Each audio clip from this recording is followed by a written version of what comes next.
வணக்கம். எல்லோரும் எப்படி இருக்கிறீங்க? எல்லோரும் நல்லா இருக்கிறீங்களா? எல்லோரும் நல்லா இருக்கிறதுக்கு என்னுடைய வாழ்த்துக்கள். இன்றைக்கி நான் உங்களுக்கு பூண்டு குழம்பு செஞ்சு காட்டுறேன். இது எங்கள் வீட்டில் செய்கிற குழம்பு தான். எங்கள் அண்ணி இந்த குழம்பு ரொம்ப நல்லா செய்வாங்க. அதனால் இந்த பூண்டு குழம்பு செஞ்சு காட்டுறேன். வாங்க பார்ப்போம் அதுக்கு என்ன தேவை, எப்படி செய்யலான்னு பார்ப்போம். சாதா எண்ணெய் தான் ஊற்றுறேன். கடைசியாக நான் நல்லெண்ணெய் ஊற்றுவேன். இப்போ சாதாரண எண்ணெய் ஊற்றுறேன். நம்ம இட்லி பண்ணுறது சட்டி நல்லா காய வச்சுக்கிட்டேன். ஒரு 3 டேபிள் ஸ்பூன் எண்ணெய் ஊற்றுறேன்.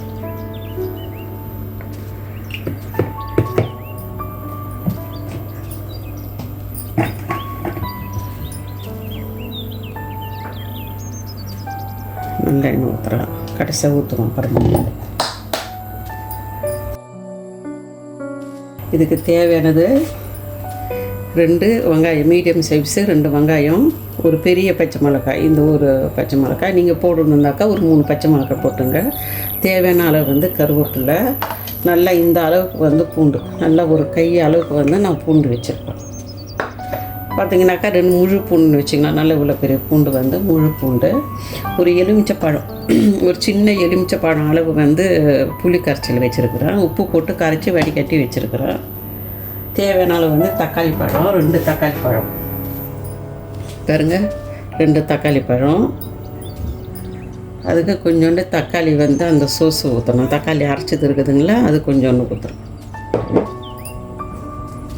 இப்போ அது தாளிக்கிறதுக்கு வடகம் போடுவோம்.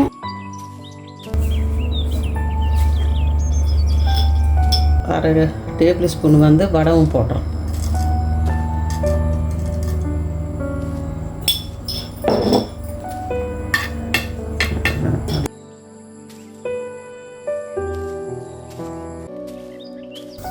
கருவேப்பிலை பிச்சு போடுறேன் நான்.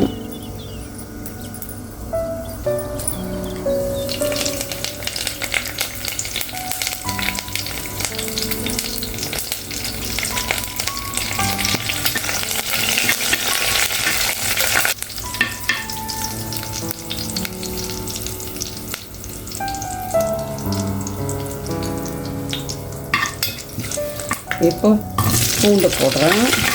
பூண்டு பார்த்தீங்க பாருங்க, பூண்டு நல்லா வதங்கி இருக்குது. இப்போ பச்சை மிளகாய் போடுவோம்.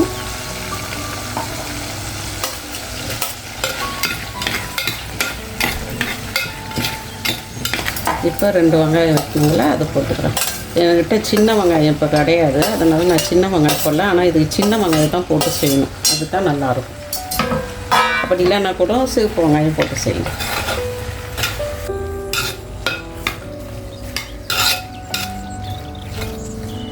இது நல்லா வதங்கிட்டு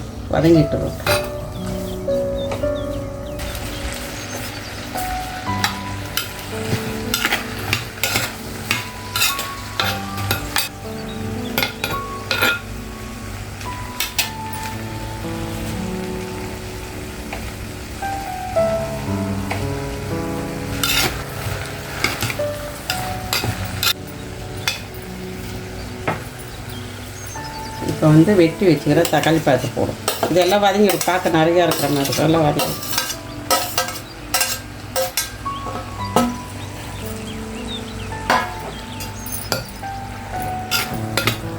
நான் உப்பு போட்டு தான் புளி கரைச்சி வச்சுருக்கிறேன். அதை கொஞ்சோண்டு உப்பு போடுறேன். இந்த தக்காளி பழம் கொஞ்சம் நல்லா மசிய வார்த்துக்காரு, இல்லைன்னா அப்படியே இருக்கும். இது நல்லா வதங்கட்டும்.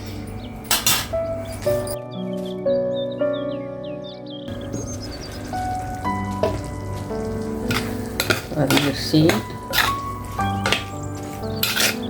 இப்போ தூளுங்களை போடும்.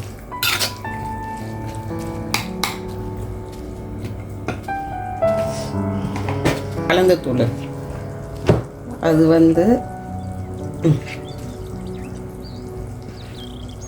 2 டீஸ்பூன் போடுறேன். காஷ்மீர் சில்லி 1 டீஸ்பூன் போடுறேன். கொத்தமல்லி தூள்லாம் அதே மாதிரி 2 டீஸ்பூன்.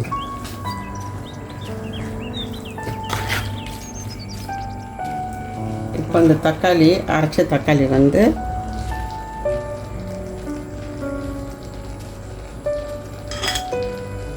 Table spoon.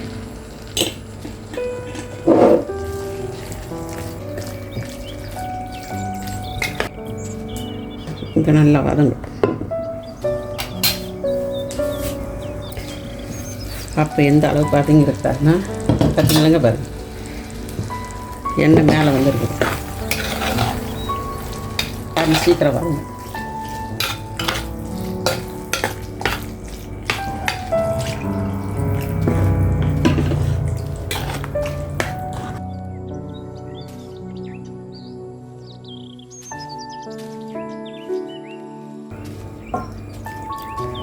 புளி ஊற்றிட்டா இதில் இன்னும் கொஞ்சோண்டு தண்ணி ஊற்றுறான். இதை பாருங்க, திக்காக இருக்குது.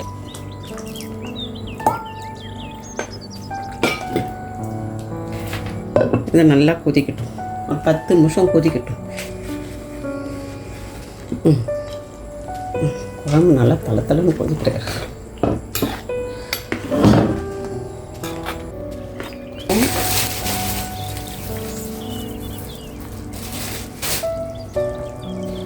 கொஞ்சம் எண்ணெய் ஊற்றுவோம். இப்போ எண்ணெய் ஊற்றினா தான் அந்த எண்ணெய் வந்து நல்லா மேலே அழகாக நிற்கும்.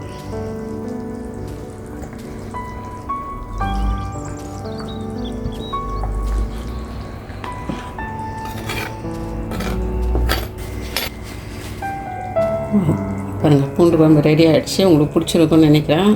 நீங்களும் செஞ்சு சாப்பிடுங்க. எல்லாருமே சந்தோஷமாக இருங்க. அடுத்த வீடியோவில் பார்ப்போம். பாய்.